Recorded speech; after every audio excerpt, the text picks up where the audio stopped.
The executive producer of ABC TV News in Australia has spoken to Times Now, saying that the Indian journalist in Australia was attacked primarily because of that report, that work that she was doing. Look, fundamentally, what's happened is that for the last 6 to 8 weeks, we've been working on a story to try and understand the real state of the Indian, in particular, the foreign student education market in Australia. The Australian government for some time has boasted that our education of foreign students is a massive industry that is doing fantastically well and netting Australia a lot of money.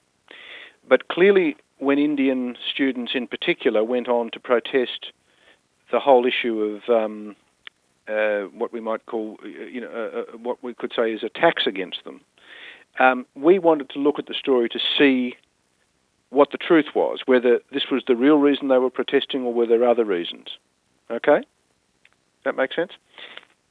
And what we discovered that, in fact, although there had been attacks on Indian students, the much more severe problem, and the problem that a lot of them wanted to talk to us about, was the way they were in fact being treated by immigration and education agents, and also in some cases the colleges that they had enrolled at. And so we began a pretty hefty investigation that involved the use of an undercover reporter who knew the sort of terrain that we were talking about, the area we were talking about.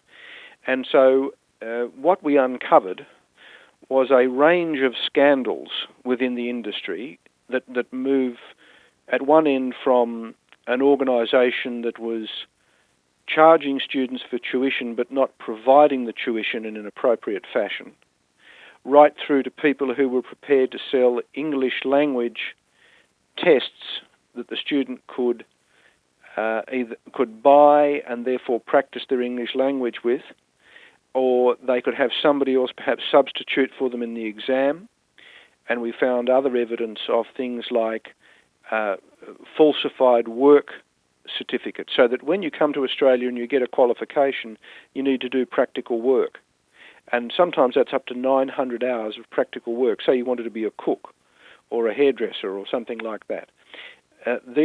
We found evidence that people were supplying these work certificates without the work ever having been done. So in effect, people were being, under false pretenses, were gaining these qualifications and ultimately applying to become permanent residents here. So this concerned us a great deal, and of course we wanted to speak to the government about that, and the government refused to talk to us. Now, what happened during the course of that investigation we were doing, our undercover reporter was actually threatened in phone threats. People rang her up and indicated that she would not be safe.